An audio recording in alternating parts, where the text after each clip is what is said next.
everybody, Andy here again. Right, yesterday was the 27th anniversary of the murder of John Lennon over there at the Dakota building in New York.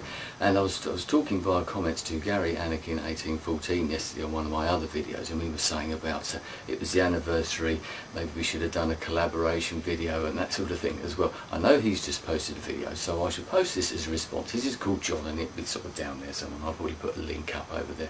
But I just wanted to relay my personal thoughts, and he was one of those people that everybody looked up to. I've obviously been a big music fan for most of my life, and the Beatles were one of those bands that really had an effect on me, and I still listen to their music to this day, even the solo music of the other members. And of course, unfortunately, we've only got two of them left now.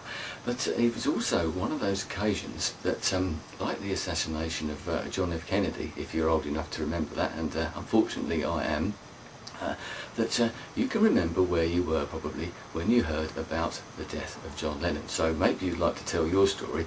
I'll tell you mine. I was actually living at home. I think I was 22 at the time, 1980, it sounds about right. And I was still living at home, and I was doing shift work, so I was sort of laying in bed in the morning, and I remember my mother bringing me up a cup of tea, bless her, and saying that she'd heard on the radio that John Lennon had been shot, was dead, you know. And I, as you do, I just couldn't believe it. I turned on the radio. I'd only been listening to some interviews done by the BBC. One of their DJs had interviewed John literally a few days prior to his death, and so that had a profound effect on me. As I said, I'd grown up listening to John, Paul, Ringo, George's music, and their solo music as well. And I thought, actually, I've not mentioned, I thought I was lucky enough to go to New York earlier this year, and I bought this particular t-shirt, and I felt that it was the only one that was appropriate for this sort of video, so I dug it out of the drawer earlier on. But once again, a slightly different angle on these things. I wonder what John Lennon would think if he were alive now. And obviously I wish he was, but how would he think about the world that he left behind and what we've done with it? He did a lot to sort of promote the causes of peace, both with the Beatles and obviously as a solo artist. The song Imagine, obviously, and the lyrics to that, Give Peace a Chance, Instant Karma, all those sort of things.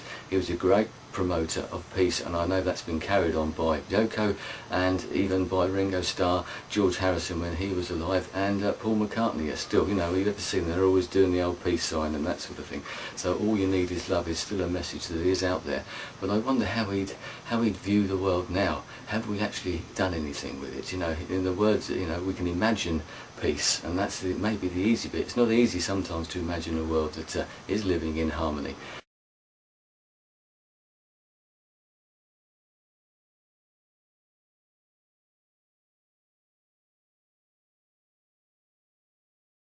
Actually doing it is something a bit different, and I don't really think that we've come a great deal further than where we were in those days. We still have wars, we still have conflict across the world, don't we, in loads of different countries.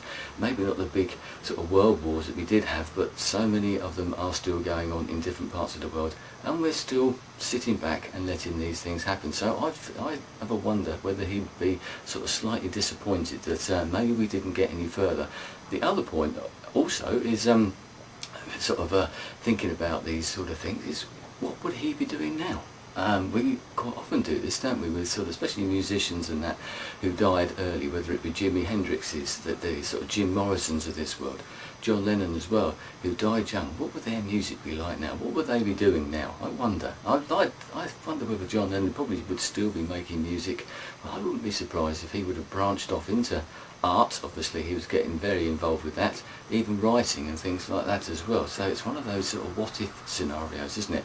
I was lucky enough to go to New York earlier this year, and hence buying this t-shirt, and was lucky enough to go to Strawberry Fields and to see the sort of the Dakota building there as well. I'm actually going to put a photo in the middle of this video somewhere, wherever the sort of centre point is of one of the photos that I took whilst I was there.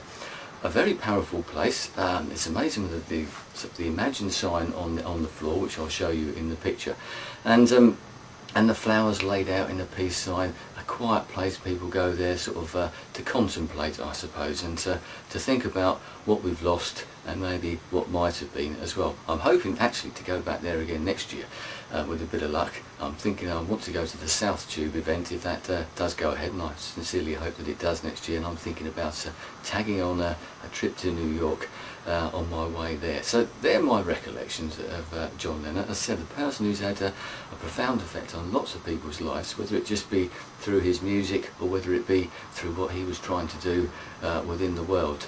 As I said, with his songs, Imagine and All You Need Is Love, Instant Come, all the songs, and we still sing them now, we still listen to them now, and they're still as valid and as poignant as they ever were. And that's one thing about music, isn't it? It stays there with you.